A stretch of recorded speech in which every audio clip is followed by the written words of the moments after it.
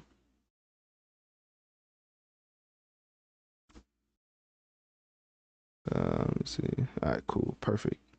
Perfection. Just released a new episode 126, Marvel Spider-Man 2.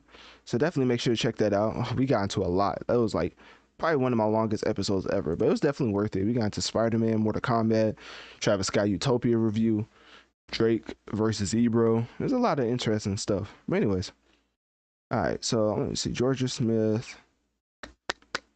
I kind of want to get into her biggest singles. Let me see. Georgia Smith. It's a bill.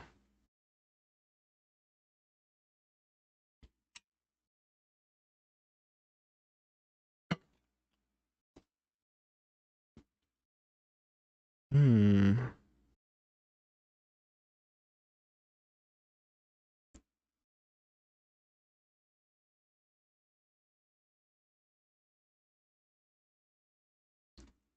What is?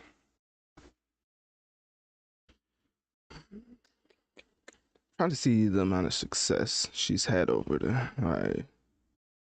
Georgia Smith.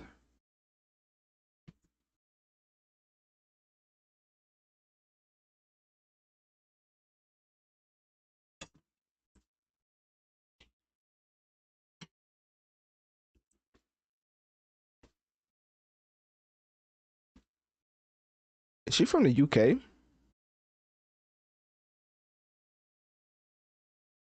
Let me find out. Georgia's from the UK.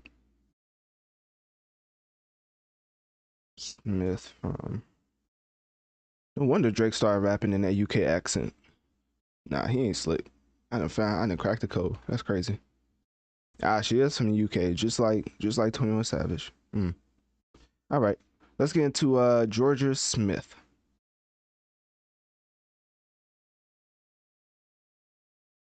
Who would have thunk that the whole reason for Drake rapping in his UK accent was solely because of Georgia Smith? Mm-mm-mm. Now, the reason I say that is based off of no sources whatsoever. Honestly, I just made it up because I just found out that Georgia Smith is from West Midlands, England. And in general, her father was a musician. She earned a music scholarship at Aldridge School. And then the first major artist she ever collaborated with was Drake. Then she was nominated for a Grammy in 2019. And then her debut album, Lost and Found, was released to critical acclaim and peaked at number 3 on a UK album chart.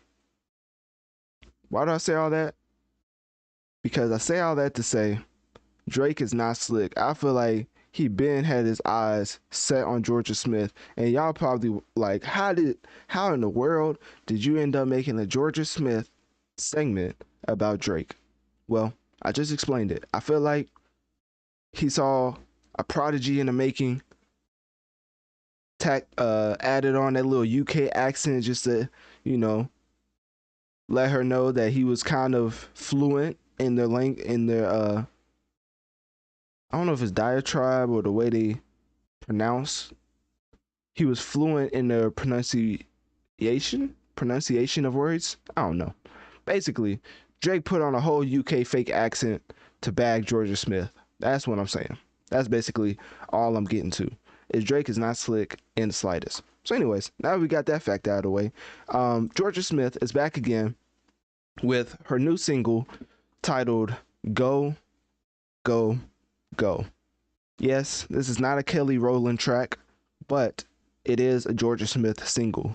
If you know what I just referred to, then I'm not going to insult you, but let's just say You know, you've been around on this earth a little bit. But anyways, let's just keep going. So Georgia Smith, Go Go Go, is a very interesting song title. I don't know how much creativity was put into that title, but in general, personally, after listening to it, track is straight fire. I've always enjoyed Georgia Smith's music. She is really talented as a singer, songwriter. I like the way that she flows on certain songs. Like as far as a rapper flowing and a singer, obviously it's completely different. For Georgia Smith, sonically over beats, it's very much a smooth transition from verse to chorus, verse to bridge. And sometimes with singers, I feel like they let the production carry them to the point where they're not even saying anything. Like they let the production carry and then they come on like 30 to 40 seconds after, like a long type of symphony or whatever plays in the background. But for Georgia Smith, she very much carries each and every track that she has in her discography vocally. Like she can sing with the best of them, and because of this new track where she kind of taps into a pop slash rock genre, I feel like it may not be a hit, but the subject matter of Georgia Smith discovering that her man is cheating on her, thus prompting her to leave the apartment, hop in a car, and race off to have herself a night at a lively club. Like, you already know what that means for guys who've been there. But anyways, we just gonna keep going. So Georgia Smith with this track, from the subject matter, from the production, and from her personal performance over the beat sonically, straight up solid. I really enjoyed the track, and let me know if you do too by clicking my link tree in my bio and letting me know on one of my social medias. What do you think about Georgia Smith in general as an artist? What do you think about Georgia Smith's latest single, Go Go Go? And finally, and most importantly, did Drake tack on a whole UK accent just for Georgia Smith?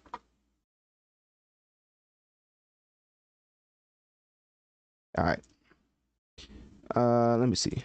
Let's get into the reason I also another reason I do this live, because I'm literally looking at it as I go. So I'm like, I don't know. I feel like it's an interesting dynamic because I'm like actually coming up with thoughts as I record. But I also believe in my thoughts, you know what I mean? Like something I just don't believe in. Like imagine if I was just up here saying stuff and then taking it back the next episode. That'd be like Max Kellerman type things. But anyways, let me see. So feed. So it's supposed to be another one.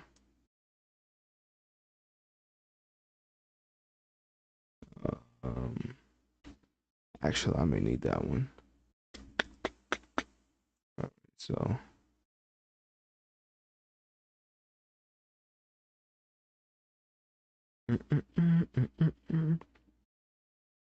shout out to people still coming in over at the Wisdom Chat. Right now, we're just getting to some new music releases. Music, I mean, it wasn't really anything too hype as far as like artists releasing. As you can see in the title, that's what those are the artists I'm gonna say for last. But right now we're getting to these other musicians, touching to the Latin space right quick, and then we're gonna get into some more up to date American music. Uh,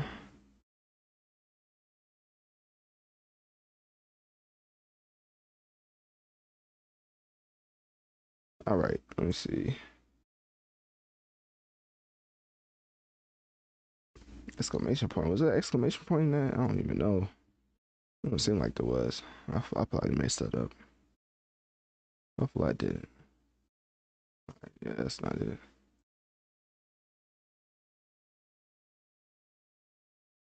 Goodness. All right, let's try this again.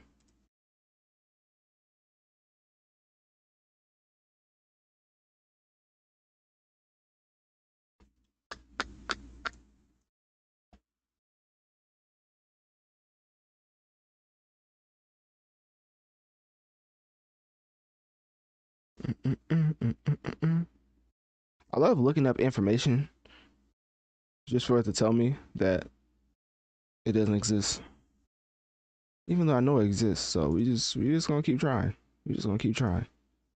Once I find this, I think I'll be ready.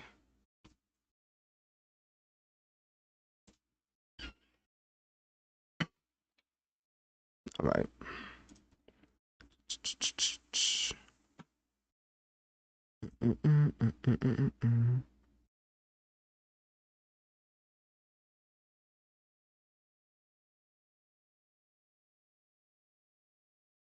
All right.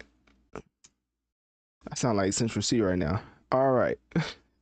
Yeah, I'm not gonna lie. The way we make fun of UK slang, it's kind of hilarious, but at the same time, I bet they feel like, dang, Americans must hate us. Anyways, all right, let's get into feed. Yeah. All right. Just know pronunciations will probably be butchered, but it will be a lot of information for this particular artist that I feel like will be worthwhile because feed, better known on stage as Ferkso, I don't even know if you're supposed to say that or spell it out. I have no idea. But basically, feed, as you see on the screen right now, track titled Venti Conmigo. You can tell I don't speak Spanish. But anyways, he's a Colombian singer and songwriter who's been climbing up the ranks in the Latin music industry, and of course, started out as a songwriter for some of the biggest names in the Latin realm, including J Balvin, Sebastian Yatra, and Carol G. But in recent years has been putting out his own music. So not only did he start out as a songwriter, but now he's stepping into his own type of persona with his music. And it's more of a blend of reggaeton, pop, and trap. And a lot of the things that comes with his subjects is like love, heartbreak, and self-discovery. And 2022, he released a debut album, Feliz Cumpleaños. I think that's how you say it. And that was very successful, reaching number 8 on the Billboard Top Latin album charts and spawned the hit singles Normal and Porfa. I feel like Por favor is like please, right?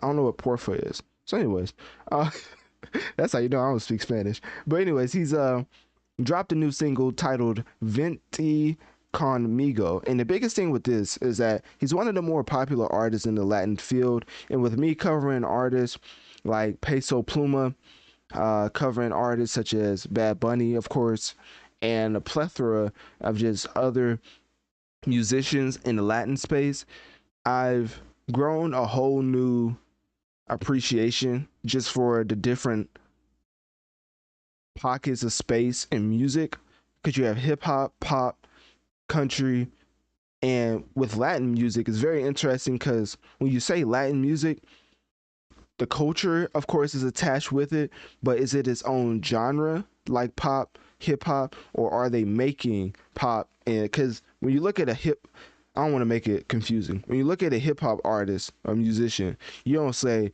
"Oh, that's African music." You know, it's hip hop, it's trap, it's drill. You know, they have certain subgenres for hip hop. For the Latin music, I always just hear Latin. Like it's never anything else. Of course, like I just said, the whole vibe of the music is kind of a mix between reggaeton, pop, and trap. So maybe that's what they're talking about when they're with their genres. But I feel like for the Latin demographic, maybe they could have something like specifically to them, like kind of how black people are attached to hip hop, if that makes sense. I don't know if that makes sense. But anyways, obviously, like I just said, definitely a rising star in the Latin music scene. One of the reasons I even wanted to cover this, 'cause I kind of do want to get more into the Latin field and just get more knowledgeable about that. And, you know, based on me doing my own research, based off the track Venti Conmigo, well, also that's produced by Sky, I can't say that word, Romo Lendo, I think that's how you say it. But basically, Feed has his own record label titled Sky Rompido Rompido. I think that's how you say it. I don't know. I'm probably messing that all the way up. And he's also the co-founder of the clothing brand Trapstar. Yeah, I might have heard of that. That's why I wanted to just do more research into feed, because I know whenever these artists start bubbling up, kind of on the main platforms is playlisting and DSPs, that is not just out of the blue and a coincidence. Like, not too many independent artists make it up to those type of stages will have some type of team around them, unless you're like Central C or somebody.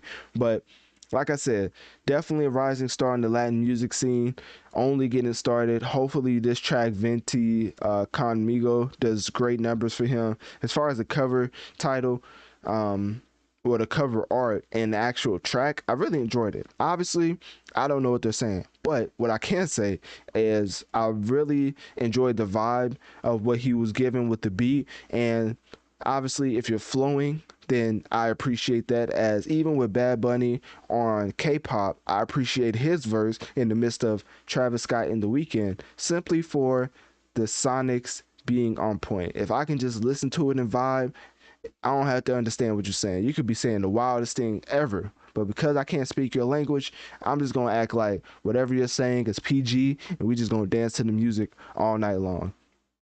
So anyways, click my link tree in my bio. Let me know on one of my social medias. What do you think about new artist Feed and his latest single titled Venti Conmigo? And if you've listened to the entire track, what do you think about the Latin music field in general? And who is your favorite Latin artist?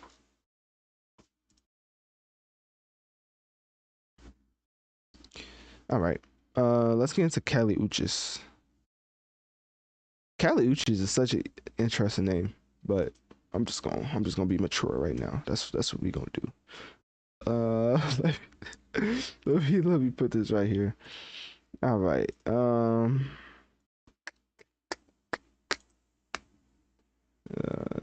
Uchis. Yeah, let me get that. All type of ads on Genius, man. I tell you what, they try and get the ad dollars for real. I don't blame them, I guess. Man.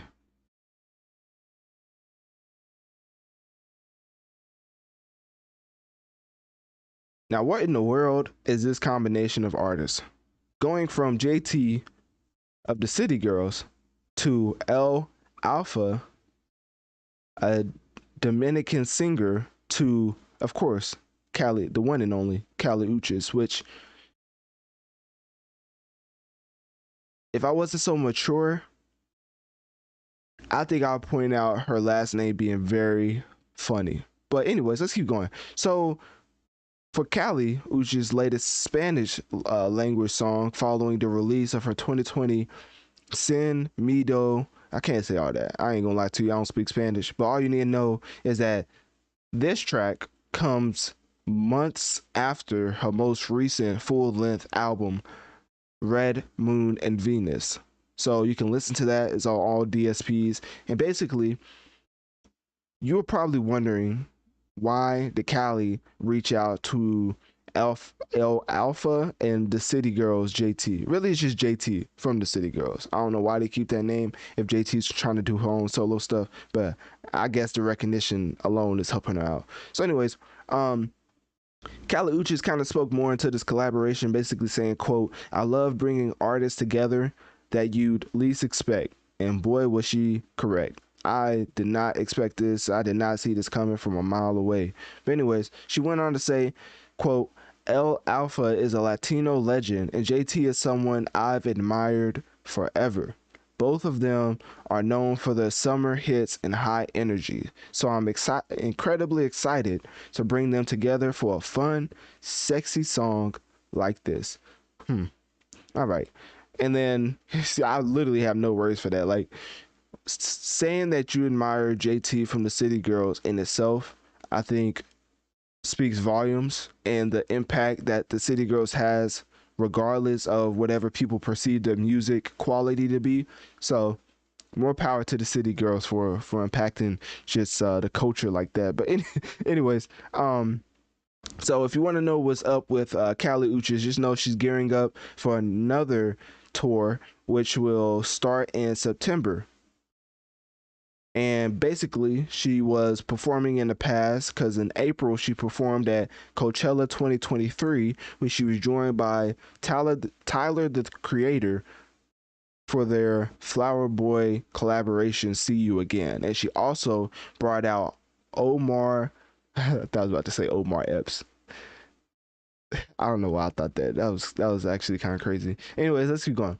She brought out Omar Apollo for Worth the Wait, and Don Tolliver joined for Fantasy. Don Tolliver always gets pulled in interesting directions when it comes to people wanting his assistance in his feature, but that's besides the point. So basically, all you need to know is that Kali Uchis and her fan base is definitely nothing to scoff at, I guess, as she brings a certain amount of eyes to DSPs whenever she drops, and her core fan base would definitely come out in droves to listen to this new track that is very unorthodox, having the City Girls JT and L Alpha. And also, the reason I didn't say the title or the actual song is because I can't even pronounce it. Like, I can try and say Muni Kita, Moon Kita. Man, I have no idea how's that pronounced at all. Like, hey, I can't do it, man. Somebody had to let me know. So, anyways, click my link tree in my bio. Let me know on one of my social medias. What do you think about Kali Uchis and City Girls JT and L Alpha for this new track? And will you be giving it a listen? And if you do you think it's fire or trash?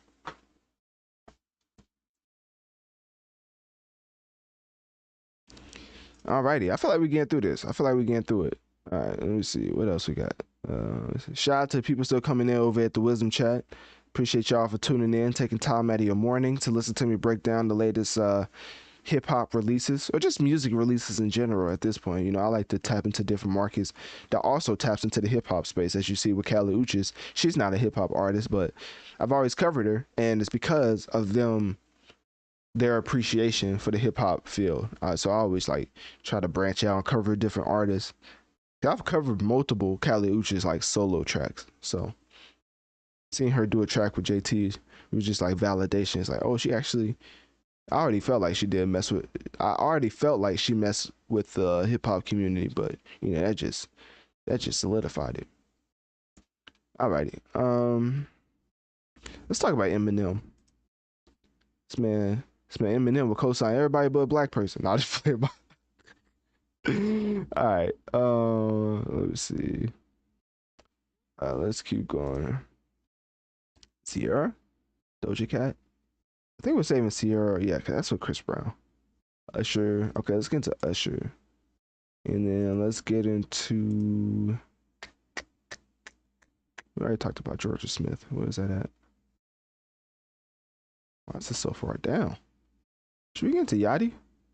Let me see. 1, 2, 3, 4. Oh, Trippy. Okay. Let's get into Trippy Red.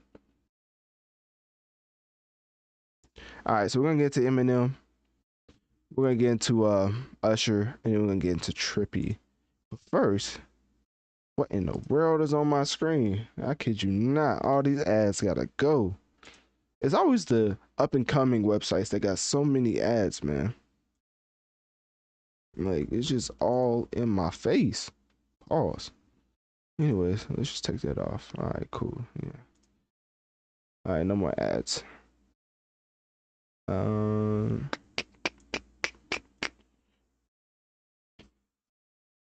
Take this.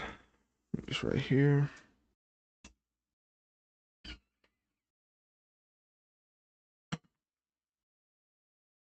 I know this man has a new single. I'm trying to find it. Let me find this. As his name is even weird. Esmil, like, bro, like, come on, man.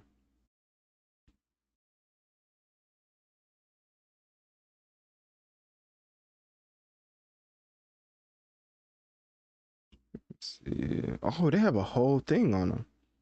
Half Caucasian, born in the Filipino. Why they say half Caucasian? What is he? What is the other half? Is that Filipino? I don't think that's ethnicity, is it? Not feeling so smart right now. I don't know if Filipino is an ethnicity. I don't think it is. I think it's just a place. Was born a Filipino, half Caucasian. Huh. Yeah. I'm too ignorant to find out what that means. All right, so we're just not gonna speak on that. Let me see. What else? Does he have a new track? He does have a new track. That's literally why I'm on the site. Okay. Um. Okay. This man, the realist. Oof. They got a track called "The Realist" with Eminem and some other random person. Ezekiel slash Mouth Miller. Mike Strange. He just putting his homies on his track. Okay.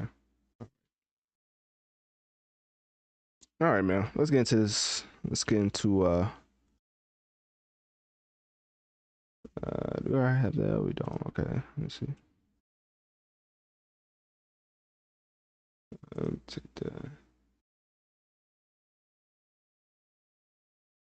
that picture just is too much for me.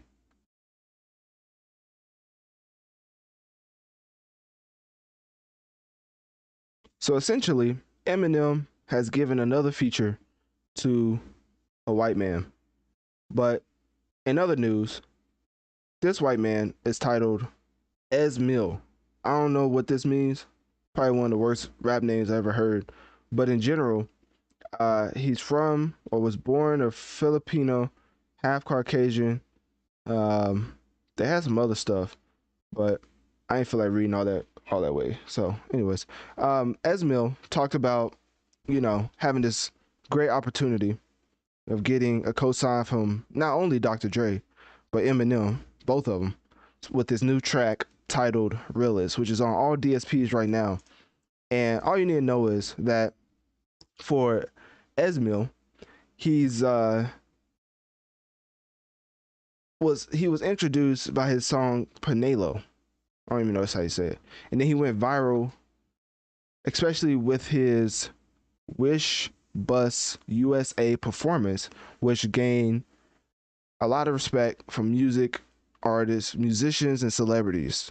So then the viral song kept going, received criticism due to a particular part of the lyrics where he mentioned somebody who is considered one of the Philippine heroes, and they wanted to consider, I don't know what that means. And then Esmil refused to change that particular part of the song. So at least he didn't back down, One of the things I really dislike is when people say something they don't mean. So whenever people call them out on it, they immediately backtrack. Like, honestly, it's not like a pet peeve, but it's like, why even say it in the first place unless you were just trying to chase like clout? So anyways, I do like how Esmil stood on his own words with that. So he refused to change that, and eventually the issue died down. And then just recently, he shared a photo with Eminem and Dr. Dre. Now we see this track that just came out titled The Realist. And apparently it's because he signed an official contract with the labels of American rappers. Now, what in the world does that mean? But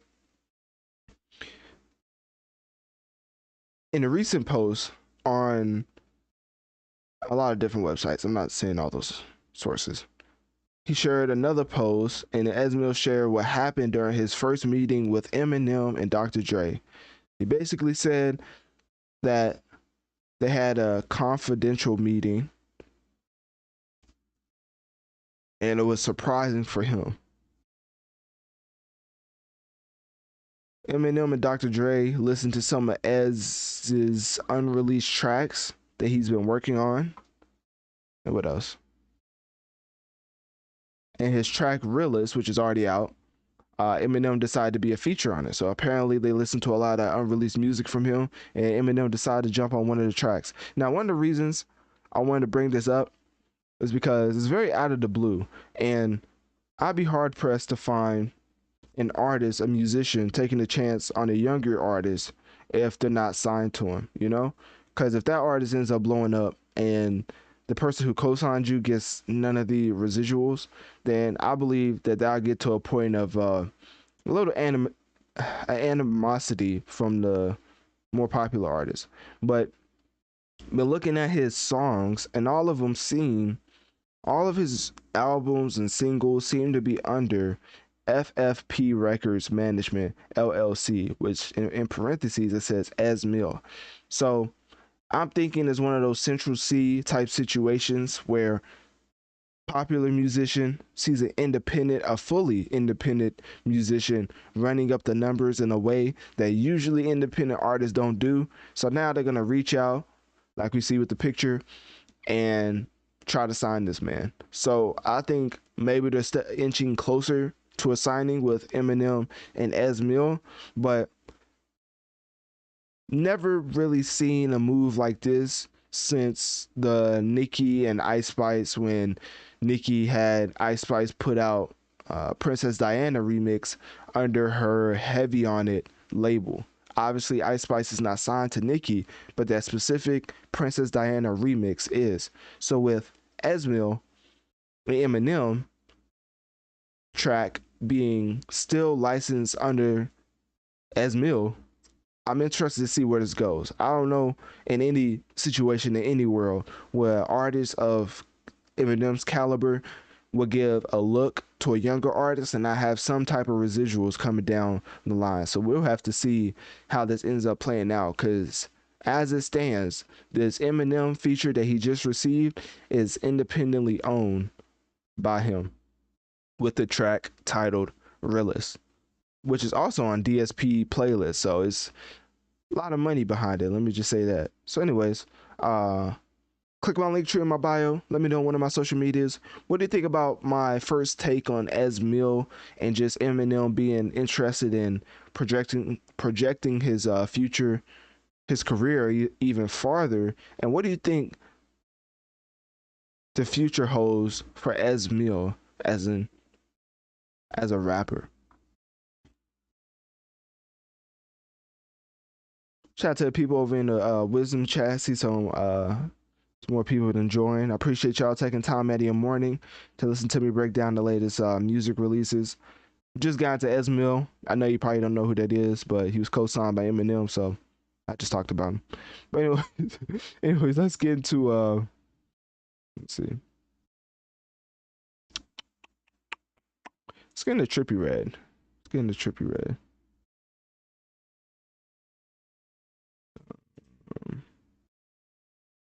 Not gonna lie, every time Trippie Redd drops, I really enjoy the music. I feel like it's a really interesting pocket he always finds when he's putting out music.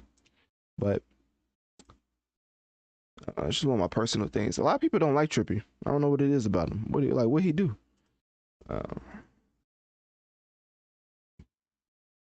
Maybe there's more 6ix9ine fans out there than I would have thought.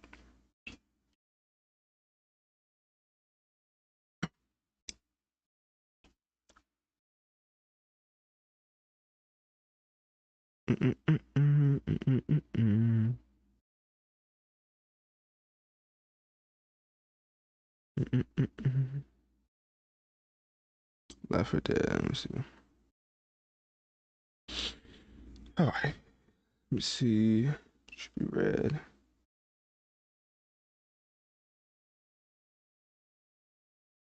Left for Dead.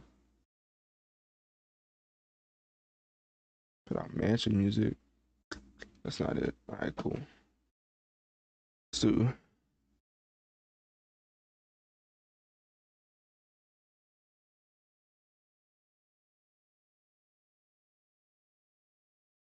his career. Let's do that. All right, let's get into Mr. Redd himself.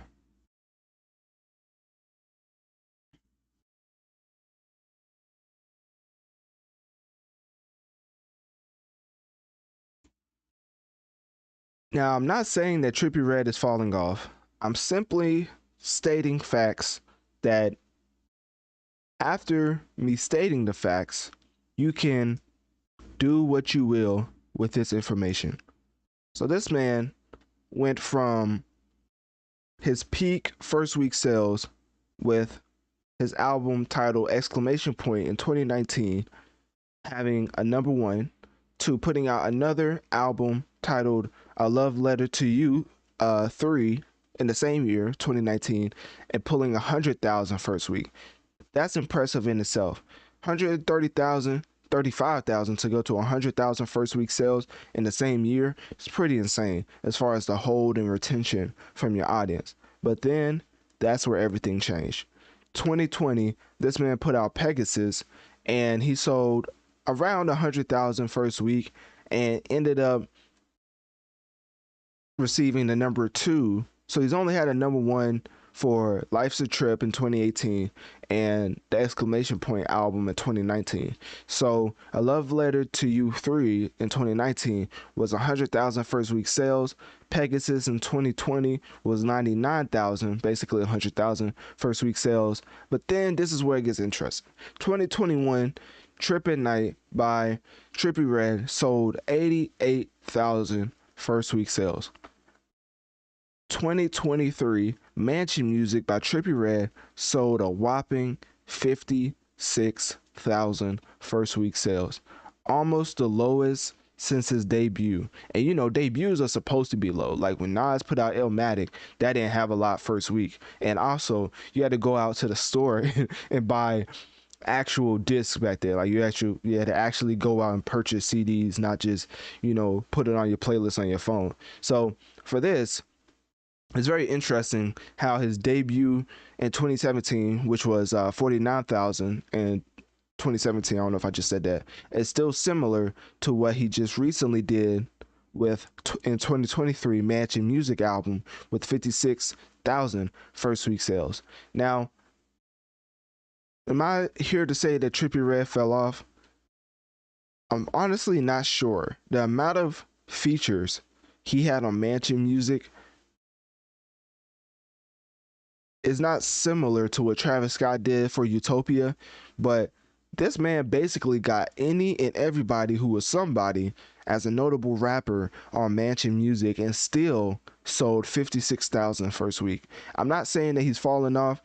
The numbers just show that he's not at the heights that we would have assumed he was at because of the features that he's able to get whenever he wants. Because we all know, talent-wise and quality-wise, well, I don't know, I'll speak for me personally, Trippie Redd to me is a very phenomenal artist and makes great music.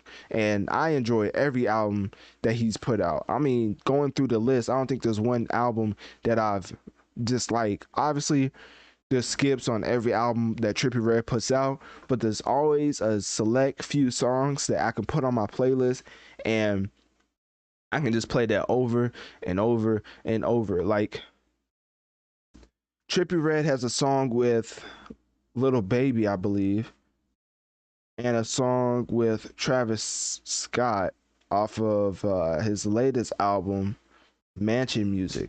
And even calling that Mansion Music is very interesting because I do believe that he made this to just push a sound forward, kind of like how Utopia did. I think that's what Trippie was attempting to do.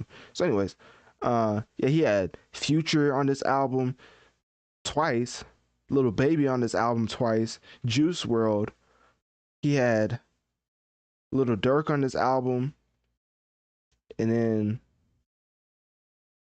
so yeah, that's what I'm saying. Like Travis Scott had the whole industry on this album, and for him to sell 56,000 is very interesting, because you would think he would be more popular amongst his fans or just amongst the hip hop industry in general.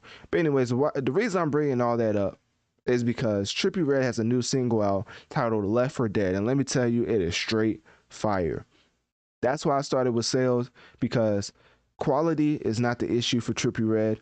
Personally, I believe it's sales and him just trying to get more eyes and ears to give him a chance. Because I don't know what it is, but it seems like he's on a downward spiral, and soon, I know Mansion Music was filled with a lot of features, but it's going to get to a point where artists may start acting a little fickle because they seen the Mansion Music first week sale. I know a lot of artists love to say, oh, first week sales don't mean anything, but then they'll be the first ones to tell you when they get a number 1 for the album. So obviously you have to take it with a grain of salt. It's kind of like when you put out a track, somebody says it's bad, and they like, oh, well, You know, there's always another track. Like one track's bad doesn't mean anything. Like it actually does. You know, it's at some point if you start having a track record and follow it up with something else that's a flop, then people are gonna look at you a certain type of way. So basically, I say that to say that Trippie Redd's latest single titled "Left for Dead" is out now on all DSPs. It's straight fire. Personally, I listened to it. It was, I mean, basically what I want from Trippie Redd. And for others, I believe that this is a testament to show if he's really fell off, or maybe people just might have skipped out on the last album he put out in Mansion Music. So click my link tree in my bio. Let me know on one of my social medias. What do you think about Trippie Redd's just status in the hip hop game currently? And also, if you've listened to the Left for Dead single, do you think it's fire or trash?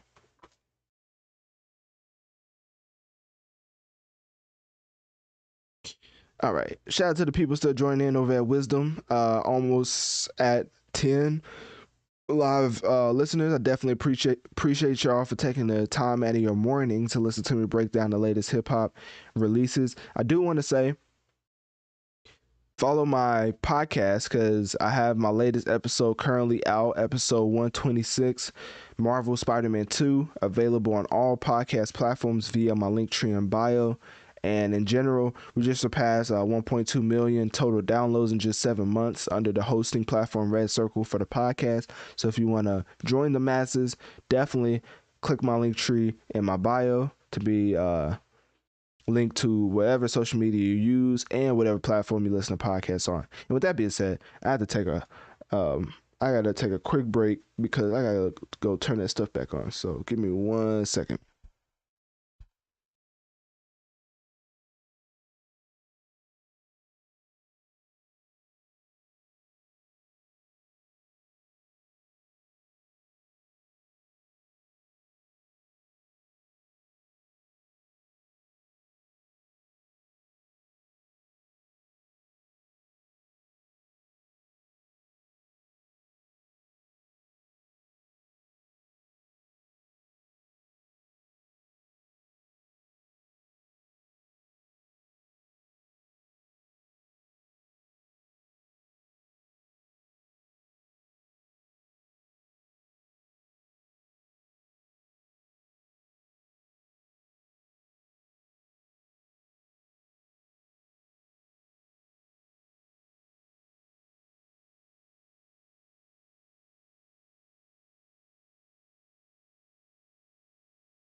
All right. I had to go turn that on right quick. AC just shut off for no reason. I was like, I need that. So hey, I need that. Turn that right back on. All right. Anyways, let's get back to it. Where's we at? Oh, let's get into Usher. We got into Trippie. Now we're left with Usher. As far as Usher and Chris Brown, like people don't talk about that no more. Usher really punched. I mean, Chris Brown really assaulted Usher and got away with it. That man just assault anybody he want to, huh? Anyways, let me see. Let me pull this over here.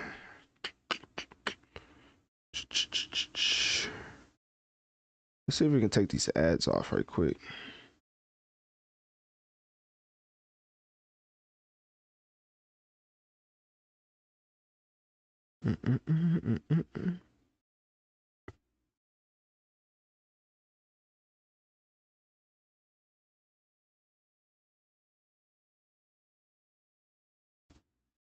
Yeah, that's not it. That's not it. All right, we're just gonna take this. We're gonna pull this over here. Goodness.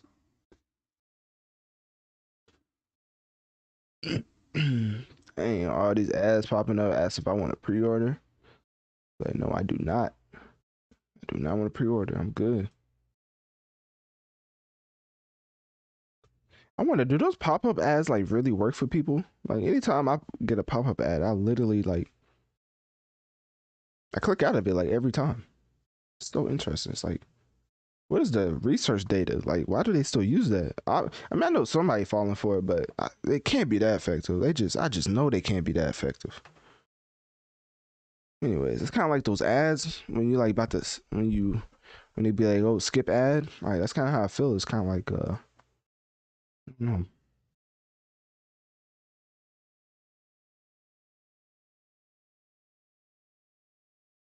Like I just feel like people who like there's nobody who watches ads on YouTube like fully. Like if skip ad pops up, they just gonna click it. Maybe I'm tripping, bro. Usher sold 1 million with Confessions. How come nobody ever told me this? Hmm, actually crazy.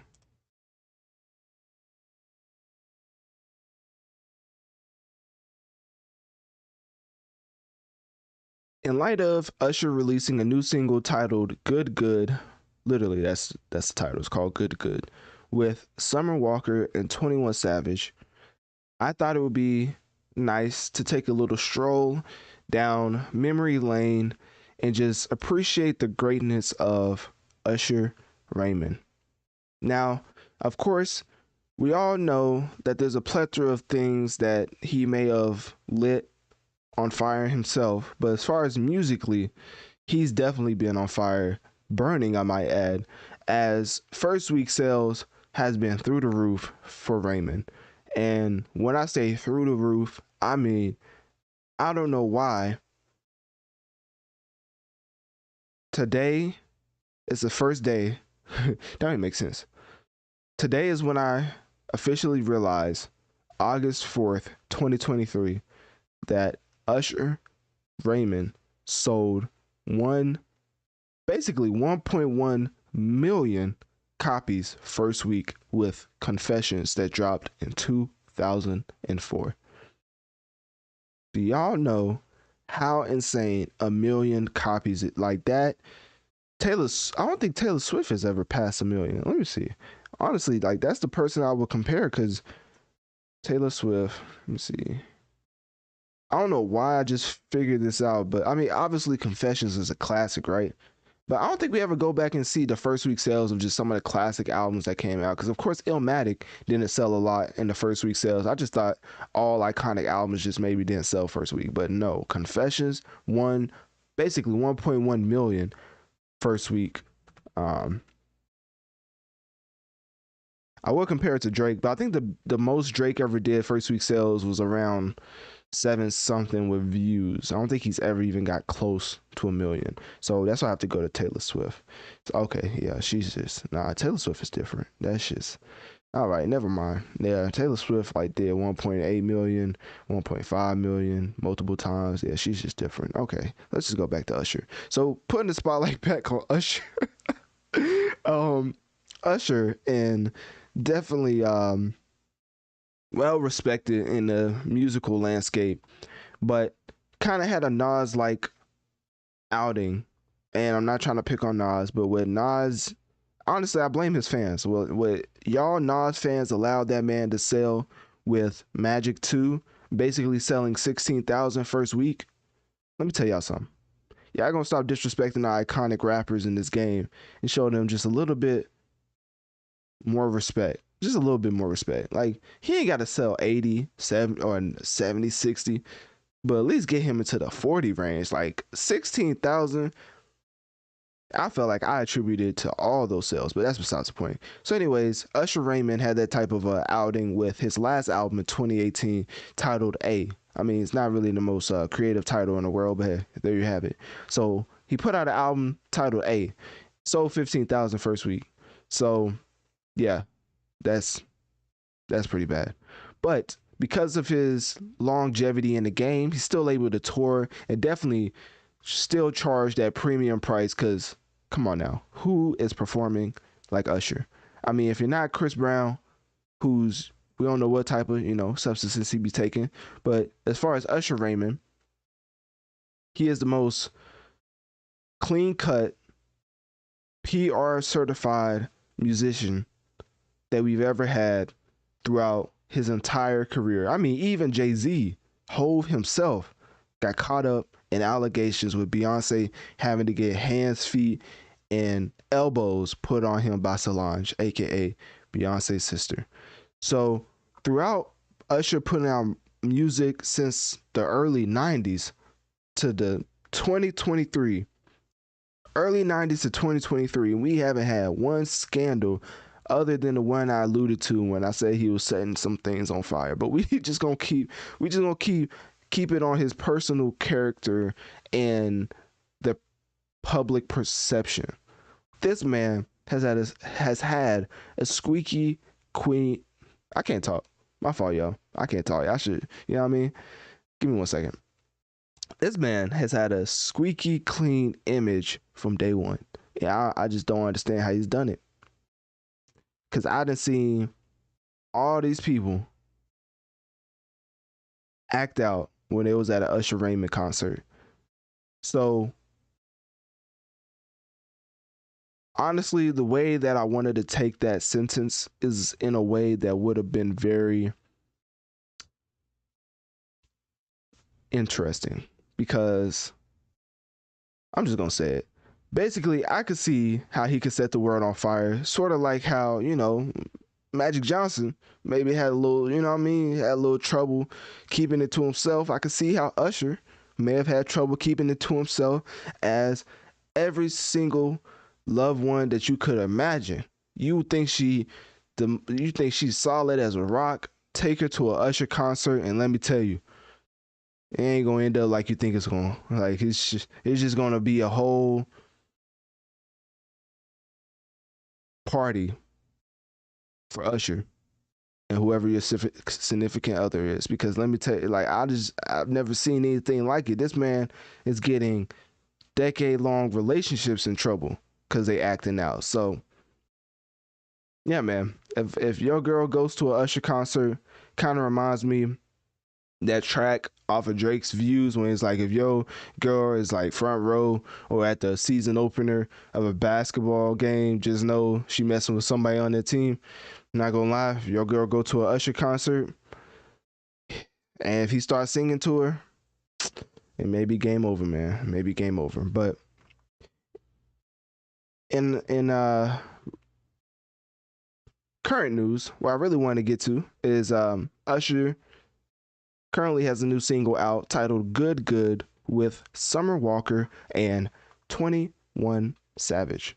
Now, 21 Savage being on this track already made me realize it was good. And that type of effect needs to be applauded, because I used to call this man savagely mid, and even I have came over to the dark side of enjoying the way he talks about just the plethora of ways he just doesn't abide by the law. Let's just say that. So anyways, click my link tree in my bio.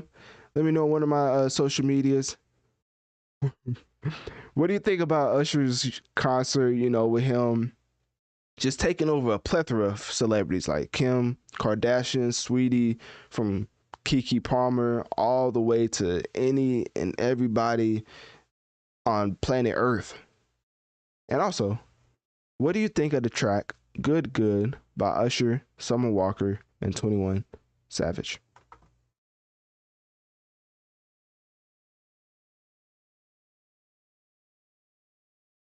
Honestly, I have the AC on, right? I have the AC on, and I still feel like I'm burning up. I don't understand. That's not like, I feel like the two shouldn't like correlate, I feel like one should lessen while the other increase. But maybe I'm tripping. You know, maybe I don't know how science works. I don't know. Shout out to the people in the Wisdom chat. For my people over in the Kicking YouTube chat, definitely make sure to download the Wisdom app, as that's the app I go live on when I'm doing mostly audio content. You know, come over and join the. I don't have a name for the Wisdom people. The Wisdomites. Nah, that's not it. Basically, just come over, just download the Wisdom app, man. Come over. The biggest difference between YouTube and Kick is that it gives you a guest feature button to where you can join in, be a part of the conversation. Who knows? You may end up in the podcast. I've had it happen probably like several times at this point. So yeah, you know, safe space, open dialogue. I love different perspectives. So yeah. So with that being said, just hit double digits over at Wisdom. Definitely appreciate y'all for tuning in live. What was I getting into? I finished talking about Raymond. Something else I want to talk about. I think that was it. Nah, just playing. I still have to get to the people in the title. I don't see it though. Why do I not see it? Georgia, Chief Keef. That is super weird. Okay. Well, we're just gonna type it in. Did I already talk about Chris Brown? I didn't. Okay. Talked about Usher and then felt like I talked about Chris Brown. I feel like I talked about Chris Brown. Did I not? Chris Brown. No, I don't think I did.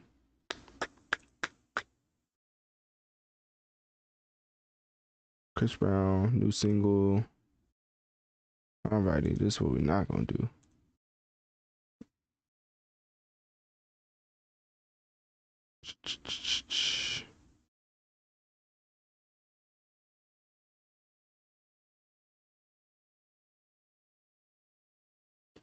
All right, so we're gonna get into Doja Cat.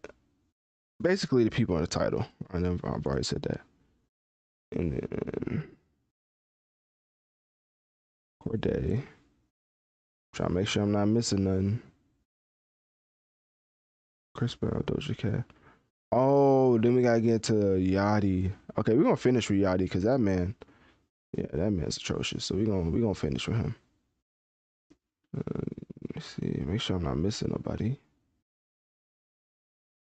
Reason, definitely not talking about Reason. I wanted to talk about the track Yo Gotti, but I feel like nobody cares. So yeah, we just gonna skip past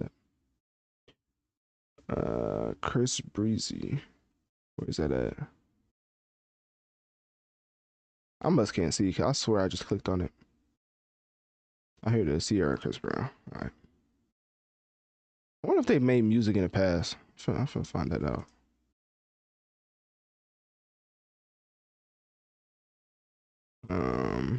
Doja Cat, Doja Cat.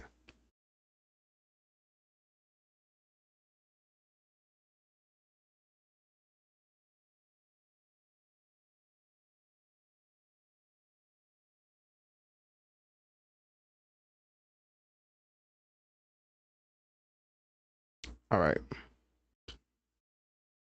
Sorry, yeah, I'm just pulling this up because I'm trying to find out if I talked about this already. I don't think I did. I just talked about Usher and some other people.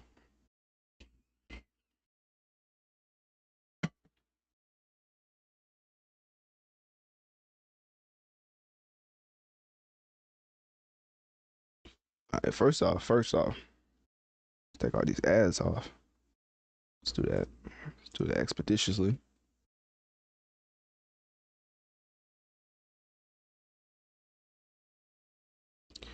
And then I will be ready to go. Request timed out. That is fantastic.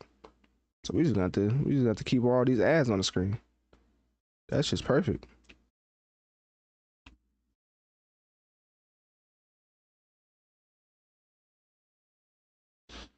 How y'all think Russell Wilson feels about this collab? I feel like I'm gonna start the segment off saying that.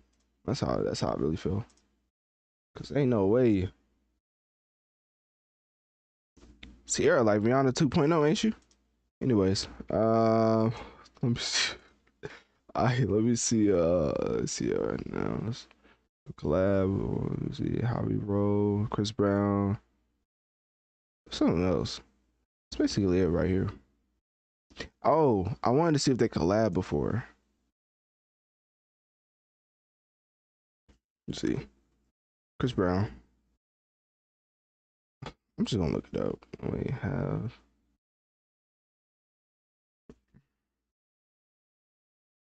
I can't type. Sierra collab before.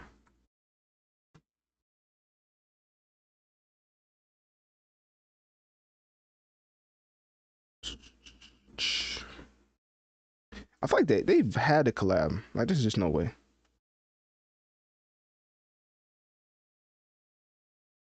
Okay, look at them. See him?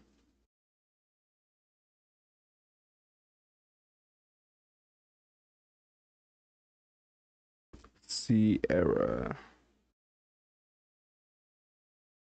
Um, Dang, they ain't collabed in a minute. Turntables. When did this come out? 2009. Goodness. Boy, they old.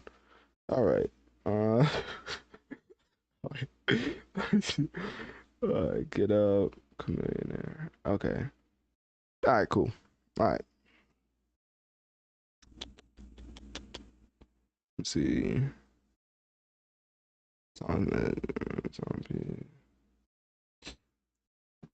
See. Turntables. Chris Brown. Sierra. Honestly, yeah, it is kind of weird they've only had 2 tracks. Maybe somebody was player hating. We're gonna get to the bottom of this.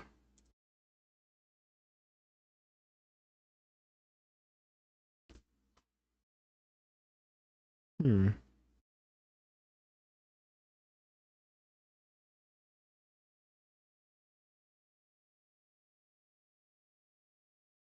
All right.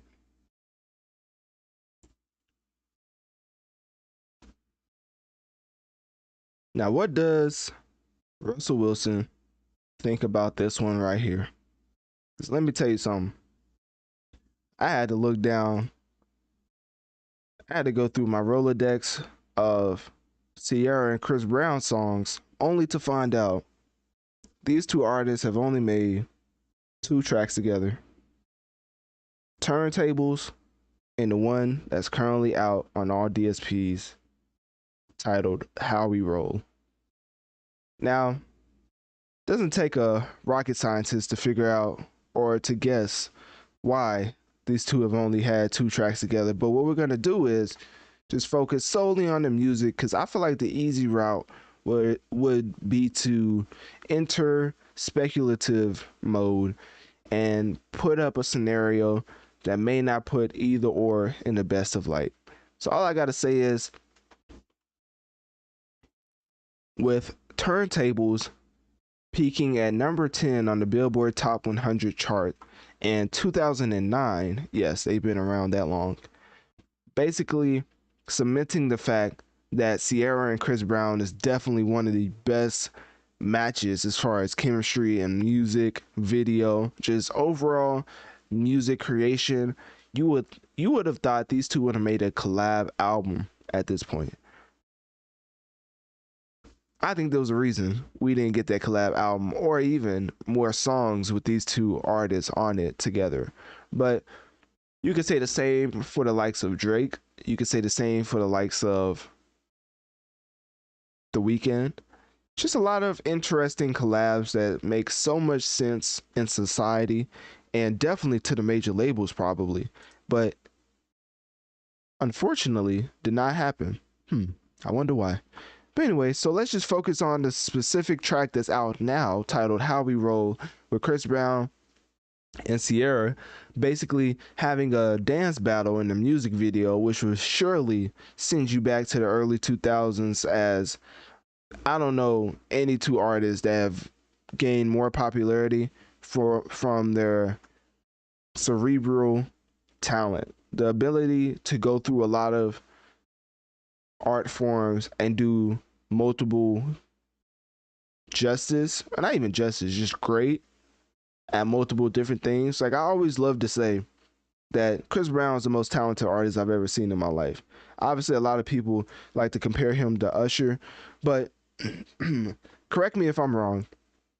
I've never really heard Usher rap. Maybe I'm tripping, but for Chris Brown, I feel like he's a solid to really good rapper. Not like Kendrick or Jay-Z, but when he raps, I feel like he's saying some things, and he honestly is rapping in a way that I feel like is entertaining. Now, for Usher, some people may say that it's because, you know, he is a singer and he stays in his lane, but because of that versatility that Chris Brown shows me with rapping and singing, but also a lot of other things that a lot of people don't really associate to being a musician, but I feel like it adds some type of extra value as he's able to make actual art.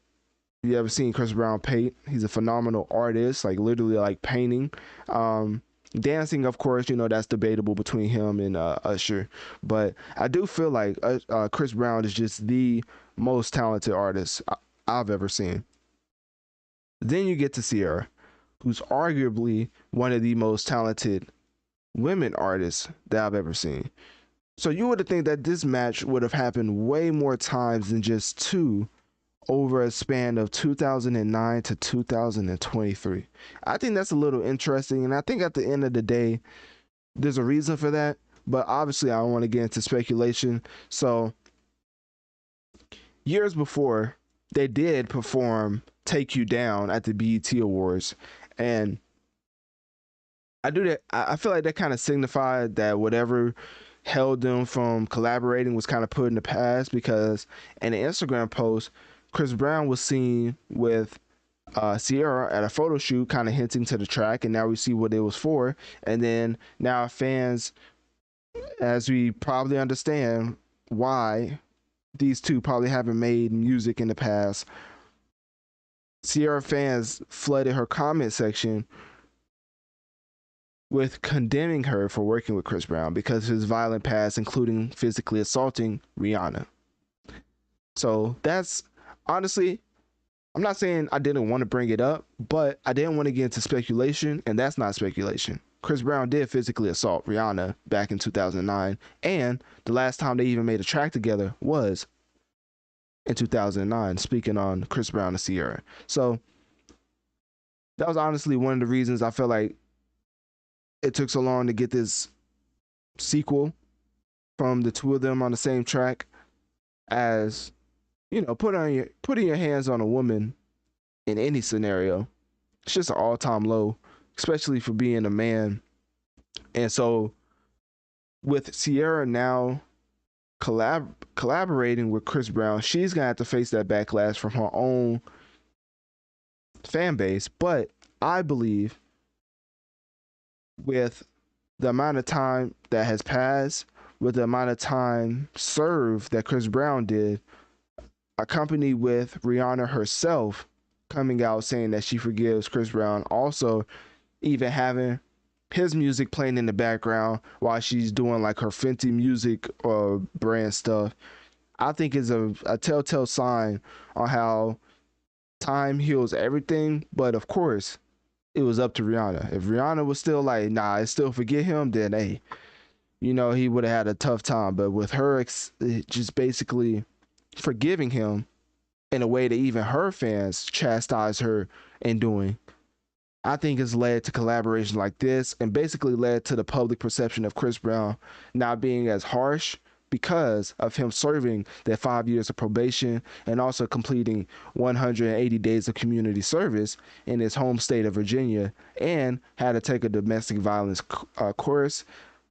So with all that, and then all the stuff I just said before that, I feel like the public perception is a little bit more open as far as accepting Chris Brown, and that's why I feel like we finally had our second collaboration from Chris Brown and Ciara titled How We Roll. So anyways, click my link tree in my bio. Let me know on one of my social medias. What do you think about Chris Brown and Ciara basically coming back again for the second time And the first time being since 2009. So all the way in 2023, we finally got our second collab from Sierra Chris Brown. Have you listened to it? More importantly, have you seen the music video? And with that said, do you think, which side do you think had the better verse? Or which side do you think had a better performance in the music video?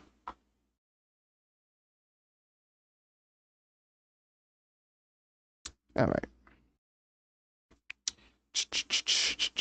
Appreciate everybody coming through on Wisdom. Appreciate y'all taking time out of your morning to listen to me break down the latest music reviews or music reviews, the latest music releases. Now we're gonna get into Mr. Cordae himself, and then we're gonna get into Doja Cat. I may not even talk about Lil Yachty. Like honestly, I just don't have nothing good to say about Lil Yachty. Like it would just be me trashing him. And I don't know if I just want to do that. I don't know, man.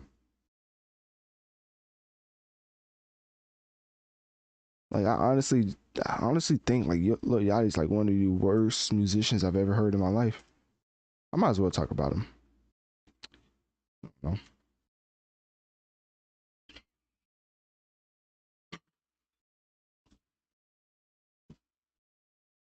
Talk about switching things up. Now after this man dropped, I think it was From a Bird's Eye View. Let me make sure, because I don't want to get this incorrect. Yeah, after him dropping From a Bird's Eye View, and from that being on my list of the best albums of 2022, solely because I'm more of a lyricist type person. If you're saying something in your music, I kind of put that in quality above a lot of other things. Like if you're not saying anything about yourself, giving us any type of insight into your life, it's hard for me to rank your album in the top 5 as far as the year, unless you're Travis Scott and your production just leaps and bounds above everything I've ever heard. That's besides the point.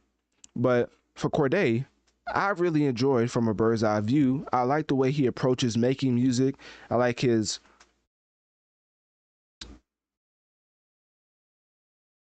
overall aspect. He looks at the big picture when it comes to making albums, and he really cultivates a conscious album. And the way that he even lives his life, I feel like it really says a lot about a man, the way he goes about choosing his woman.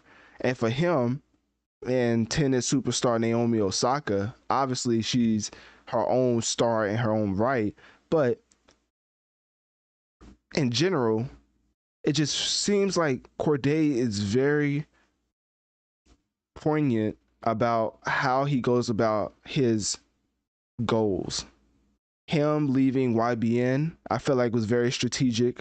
Him transitioning into more of a lyrical, miracle, spiritual type of rapper, because at first, of course, he was a lyrical rapper, but you know, some of the subject matter was a little different, especially with the YBN days. He was always the rapper, but he was getting clowned for being like sometimes not knowing, like, I don't know, the way that he rapped was a little different from the way that YBN, the Mirror, and of course Almighty J was rapping. So besides that, diving more into his lyrical miracle spiritual bag and kind of owning it, I feel like that's when you get The Lost Boy, which I believe that came out like 2019.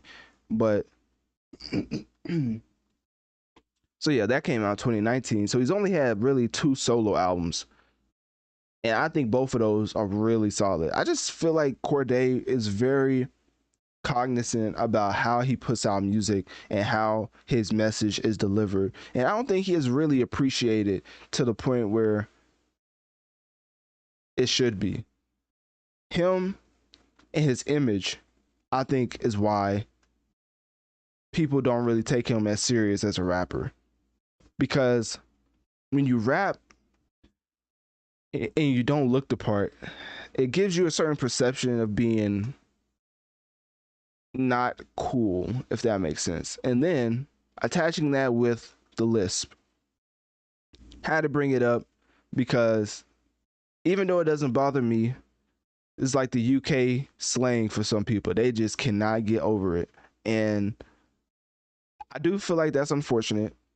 I do understand because there's a plethora of other rappers who don't have lisps, but I still feel like Cordae is one of those type of rappers who exceeds expectations every single time he puts out music, and that's no different with his latest single that he just put out titled "Make Up Your Mind." Completely switches up the pattern and how he usually gives us a single. It's very different sounding. It's very different Cordae.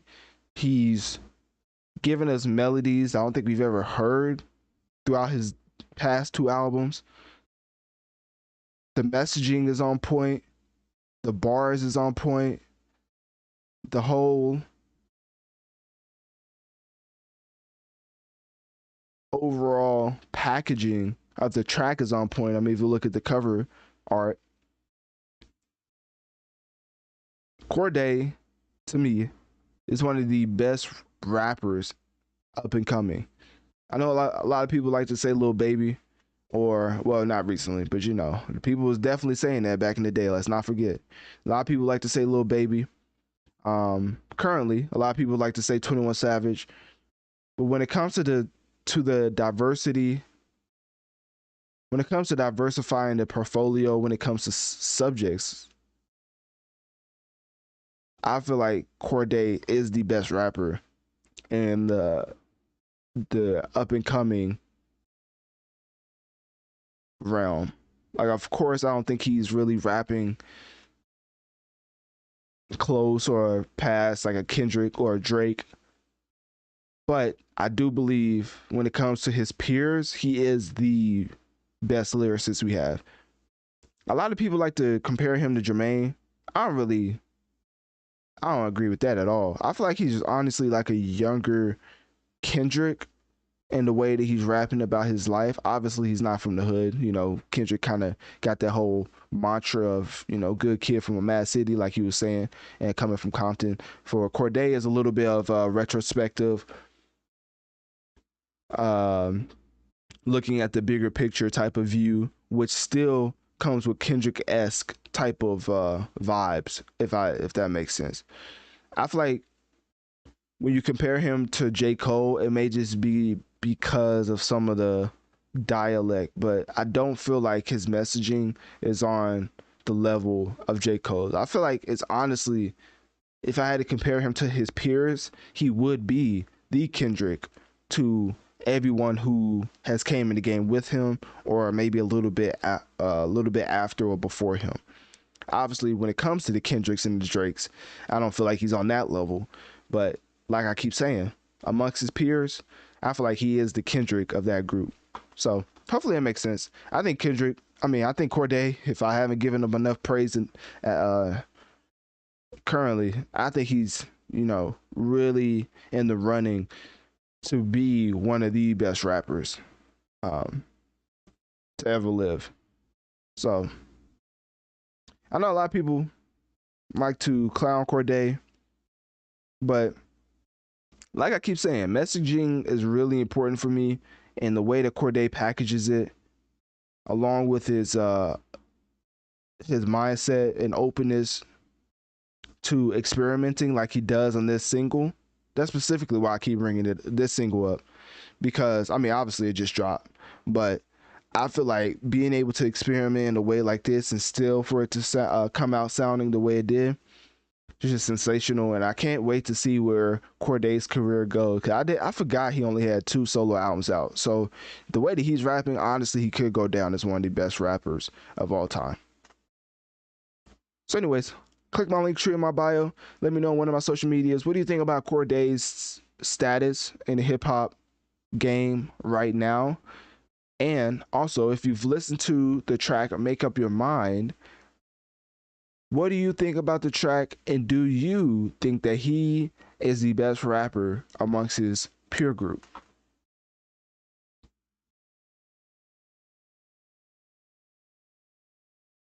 All right. Doja Cat, and then Yachty, and then I think I'll be done. Doja Cat. Let's see. Let me see. Shout out to the 13 people we have in the wisdom chat right now. I appreciate y'all taking time out of your morning to listen to me break down the latest hip hop releases.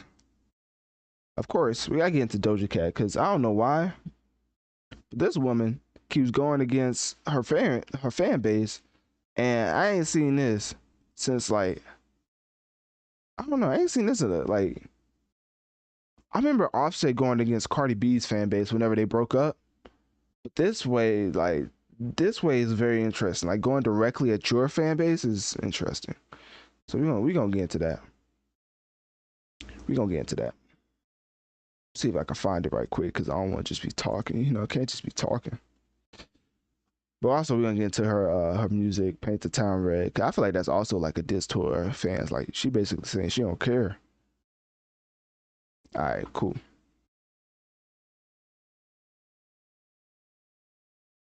I think I need that.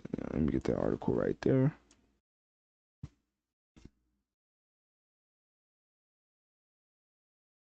All right, let's get into Doja Cat. Hold up, let me make sure this looks right. All right, cool.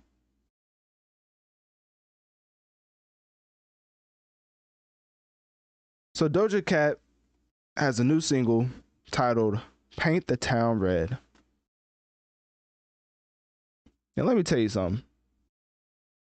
I don't know who is behind Doja Cat as far as her team, PR, label. Somebody needs to tell her that is the worst idea in the world to literally insult and turn on your fan base. And the way that you're saying that I let all that get to my head, I don't care, I paint the town red, seemingly dissing your fan base once again.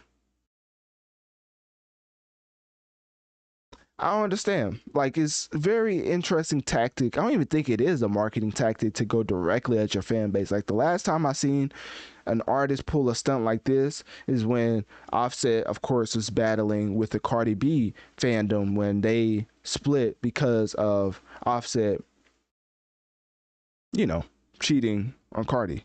So this is very interesting. I don't feel like this ever will end up well for any particular artist to go at their fan base, because if you don't even know what I'm talking about, July 2022, I believe, no, 2023, Doja Cat went on a Twitter rant in which she called her hardcore fans creepy and told them to get a job. Imagine telling your fan base to get a job. The people who support you to give you what you currently have, you tell them to get a job and that they're creepy. And basically, the rant came after her fans criticized her, deservedly so, for being in a romantic relationship with Noah Cyrus. So even I don't know if it was Noah J. Cyrus, musician Jay Cyrus, I believe. Yeah, Jay Cyrus. I don't know if that's Noah or if I'm tripping. But basically, a lot of her fans had understandable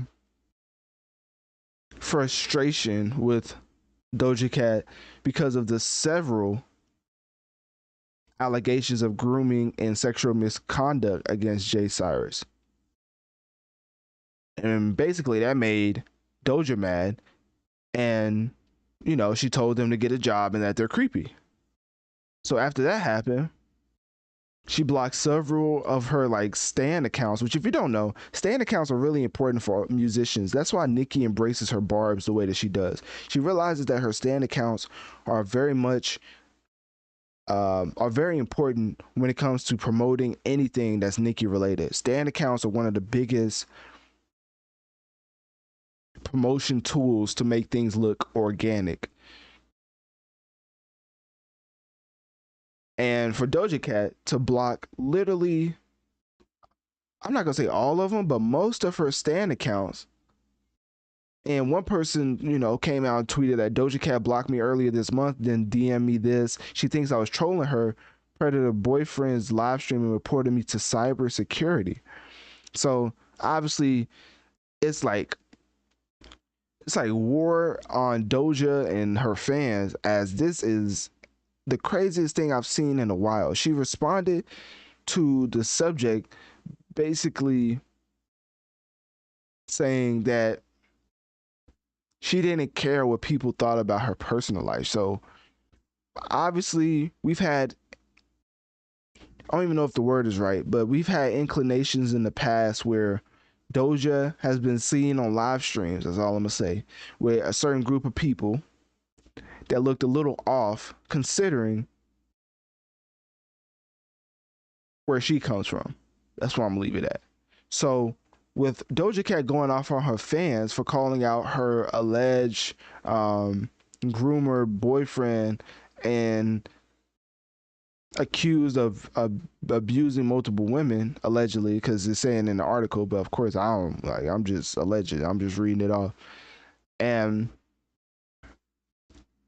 for Doja to go so hard at her fan base to say, I would never care what you think about me or my personal life, and good riddance. Honestly, that part's not bad. But basically, the whole part about get a job and y'all are creepy, that's a little far. And directly going at your fans is the thing that I don't really understand. And one of the other Cat stan accounts came out and said, "Oh, let me put this on screen so y'all can see it." Let me see. One of Doja Cat's stan accounts said, "My life." I wanted to say, basically, she was trying to. One of her stan accounts was trying to have Doja Cat say like she loves them or whatever. We just want to know that you love us.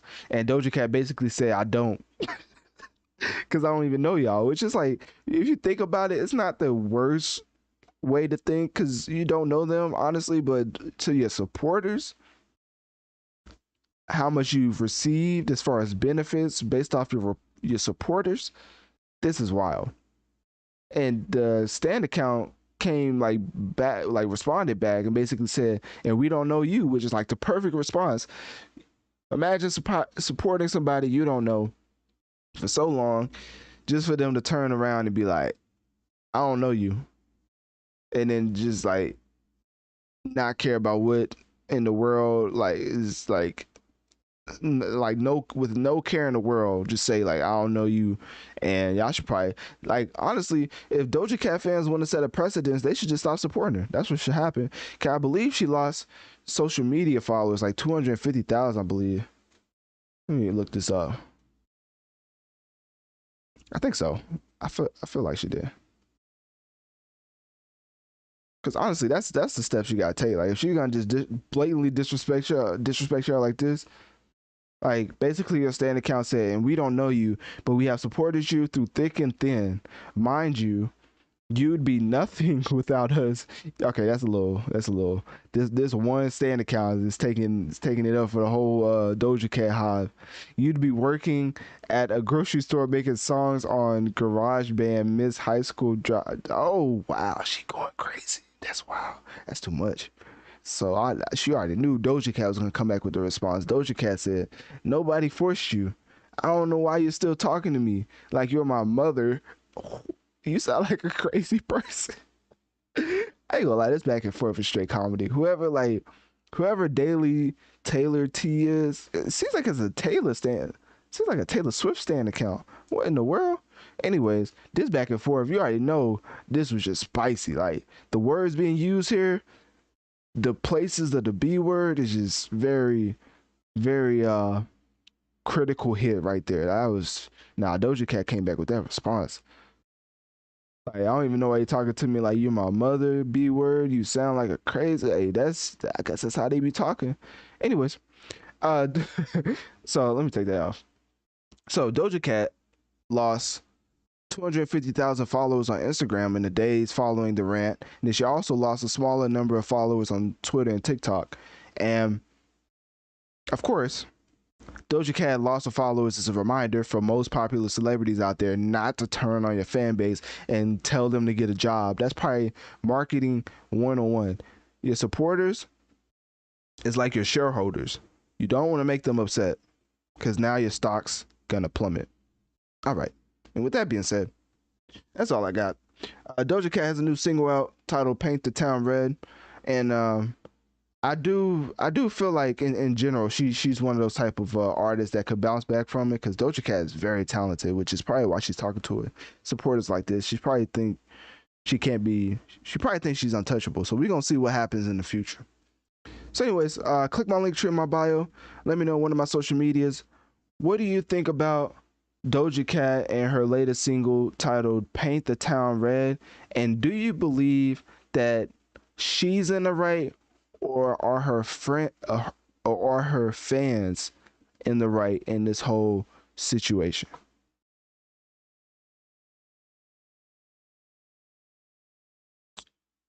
Appreciate people still in the wisdom chat. Look over my kicking you. Oh, little astronaut, appreciate you, man. You said that's crazy. Dang, bro. Yeah, man. Doja Cat going crazy, man. I ain't gonna lie to you. Doja Cat is going to war with her fans, and that is, I'm not gonna lie, that's a huge no no. So we gonna see how that works out for her. And she put out her single, so I don't know, man. It'd be interesting to see because she could easily apologize. I think her fans would just be right back there, but I don't know. She kind of seems like she does not care at all. But yeah. But I appreciate you commenting. Just know we're getting to like different music that just released. Of course, we just finished with Doja Cat, Chris Brown, and Cordae. And I'm about to finish with Lil Yachty. So if you're a Lil Yachty fan, you may want to click off because I ain't gonna lie, I have nothing good to say about that man, Lil Yachty.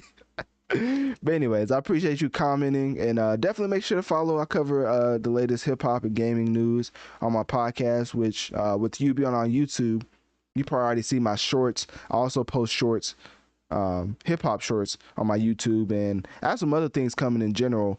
I'm partnering with some team in the future around like the 12th or 13th. I don't want to jinx none, but basically we're gonna have a lot more YouTube full length videos coming instead of just shorts.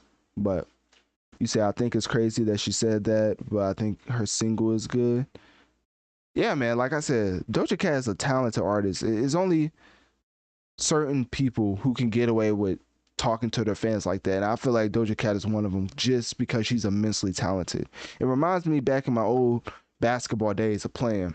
Like, if you're talented enough, you can do things that other people who's like the sixth man off the bench can't even think about doing. Like, you have to put up with a lot more when your talent level is you could do a lot more when your talent level is above everybody else's. So anyways, all right, let me see. Let's finish with Lil Yachty. I don't know why I said his name like that. That's already, you know, I'm about to go crazy. I never have anything good to say about Lil Yachty. This man's just, I don't know, just trash, man. Just straight up trash, man. Straight up trash. I just don't understand. I don't get it. I just don't get it.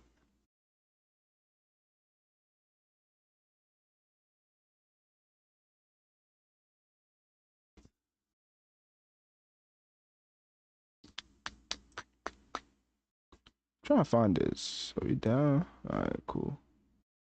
Let me get this.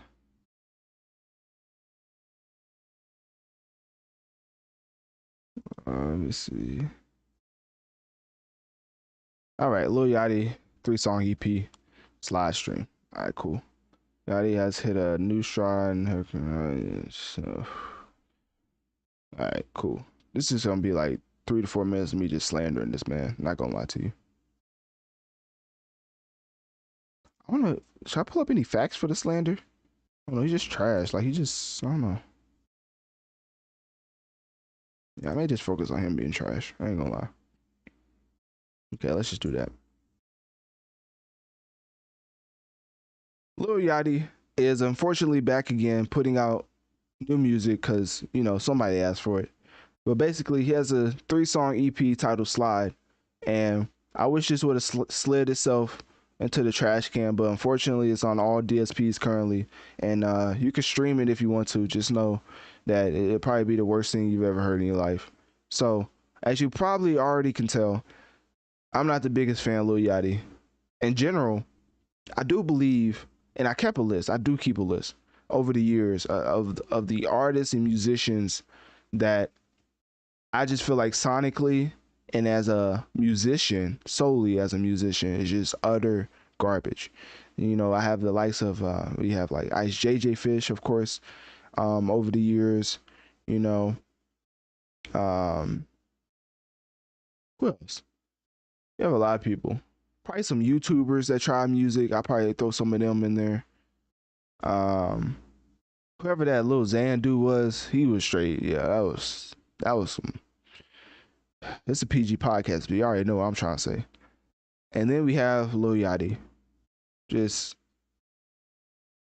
one of the worst musicians I've ever heard in my life. Now, as a person, of course, I want to say that I feel like his business mind is now intact. Because, of course, when he was on the infamous Everyday Struggle with Joe Budden and DJ Academics, he was bringing up things he had no idea about, if that makes sense. He was talking about things he had no idea about. So he was saying, "Oh, this is my deal. This is my deal." Joe Budden was asking very direct questions, and Yachty literally was not educated enough to talk about his own deal, his own contract that affects him. He was not educated enough to talk about it. Contract that affects him, not nobody else, specifically him. He had no idea about. So of course, Joe Budden made the logical conclusion that you're probably in a 360 deal, and you need to take this music seriously because this industry will chew you up and spit you out. And of course, you know, he said it with a little bit more vitriol than, of course, I would. But I feel like Joe Budden was giving him a very valuable lesson. Granted, veins were popping out of his head, so it probably looked a little intimidating. But the message he was basically trying to get across is you don't want to end up like him. Of course, infamously, Joe Budden, you know, had Pump It Up, and that's signed to one person, that's signed to another person. Basically, Joe Budden talks about just now almost being like 3 to 5 years away from getting the rights to Pump It Up or something like that. And Pump It Up came out like, when did Pump It Up? Actually, let's actually look at what Pump It Up came out. So that should let you know what type of contracts these labels can put you under if you're not knowledgeable about the deal that directly affects you. So, of course, after that, you know, interview, Yachty probably just thought Joe Budden was just a complete maniac. But then he come to realize that he was probably telling a little bit of truth. And, you know, he actually switched and transitioned into being a more business-minded person. And I really do credit him with that because I feel like without that switch to being business-minded, he would have completely fell off because his musical attributes are at just an all-time low. And I feel like the Poland song is very interesting because that track also is very trash, but a lot of people play it everywhere. But simply because something is popular does not mean it's good. Case in point, this year, I really enjoyed the Ray Shrimmer album. Now, almost nobody listened to it but me. I feel like it sold like what 20, 24 some thousand first week, but that doesn't stop me from saying it's one of my favorite albums of the year. Now, directing that to Poland was a polarizing track, of course, and Yachty's sound with the little shaky effects that Post Malone been doing way better for years.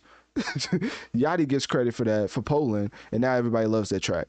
Once again, I just feel like his business mind leaps and bounds ahead of his musical mind, which is how he's able to stay in the game. Because he probably knew, you know, I'm probably not the best rapper. He even tried to go prove it time and time again, going up to Hot 97, going up to the Breakfast Club, doing all type of freestyles, trying to let people know that he can rap, all for just people to say, once again, that he's straight up garbage, because he is. One of the worst musicians I've ever heard in life. But it may sound harsh, but I'm also giving him a compliment because I do feel like business wise, he is very evolved from when the date of him going on Everyday Struggle and basically having no idea what type of contract he was under when when Joe Budden was yelling at him with veins popping out of his head. So anyways, I finally found out when Pump It Up came out. So Pump It Up came out in 1999, and it was published by Andamiro. Basically, I say that to say this: it's 2023. That track came out in 1999, and Joe Budden's still trying to get the royalties to set to that actual track, and because he has to, it's like a, I forget what it's called, but it's kind of like when you do to create another scenario. It's like if you do a crime and then years later it's like you can talk about that crime because it's like enough time. It's statute of limitations, that's what I'm finding. It's like that before a song. So basically after a number of years the song royalties goes like directly to Joe Budden because of the way that the contract was set up. Not all contracts are like that, but basically I say that because it just exemplifies the fact or exemplifies why Joe Budden was literally yelling at Yachty for not knowing the specifics of his deal and just acting completely as if that was okay. So anyways, musically, like I keep saying, I'm not just gonna beat a dead horse. Like y'all already know how I feel about Lil Yachty. Like every time I talk about him, it's gonna be the same sentiment until he drops something that I think is just even serviceable. So this man is yeah, man, one of the worst musicians I've ever heard in my life. But as far as a person, he seems pretty cool. As far as his business mind, he seems like he's evolved and he's definitely put his mark on the game. Unfortunately, by influencing one of the biggest artists in the world, which is probably why I'm most upset. Because with Drake being influenced by Lil Yachty, you never know what can come of that. Honestly, with his background vocals on Her Loss, those actually was pretty solid. And for that, it's probably the worst compliment you could ever give a hip hop musician, that their backup vocals for another artist was solid. So, anyways, click my link tree in my bio. Let me know on one of my social medias. What do you think about Lil Yachty just being utter garbage and just one of the worst musicians we've ever seen in life? And comparing that to his business mind, where do you think he stands as far as his impact in the hip hop industry?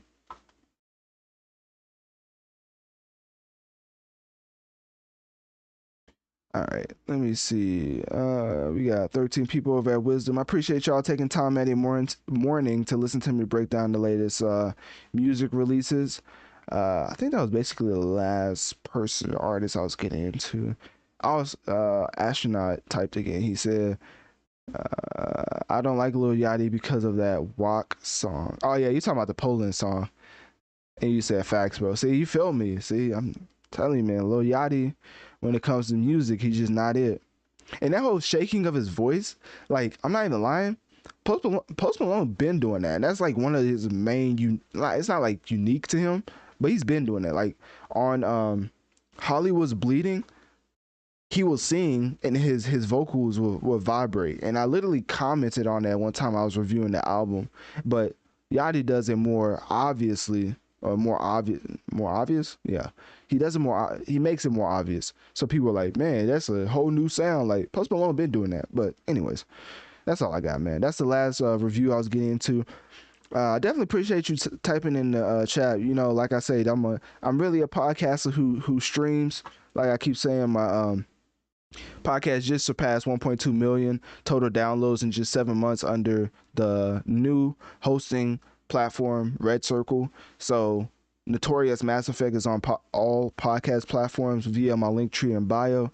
And if you want to hear more of this type of content and even more of a variety of topics, I dropped a new episode 126, which is titled Marvel Spider-Man 2, available on all podcast platforms via my link tree and bio. So just in case if you want to check that out, you know, no pressure, of course, but also I'll really, you know, like if you subscribe, if you enjoyed the content today.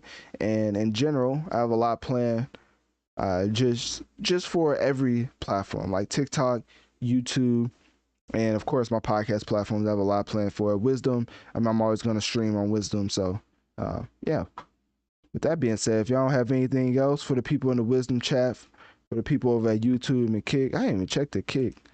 Somebody could have said something. I didn't even check it. 1 second, let me check the Kick chat. Oh, Xavier 445. Yo, that emoji is so funny. I don't even know where you get that from. Yeah, that's interesting. Anyways, all right. So let me see. Appreciate you, Wisdom. Appreciate you, YouTube Kick. I'll be back again at some point. You know, this is everyday grind. You know what I mean? To shout out Joe Budden and academics is an everyday struggle.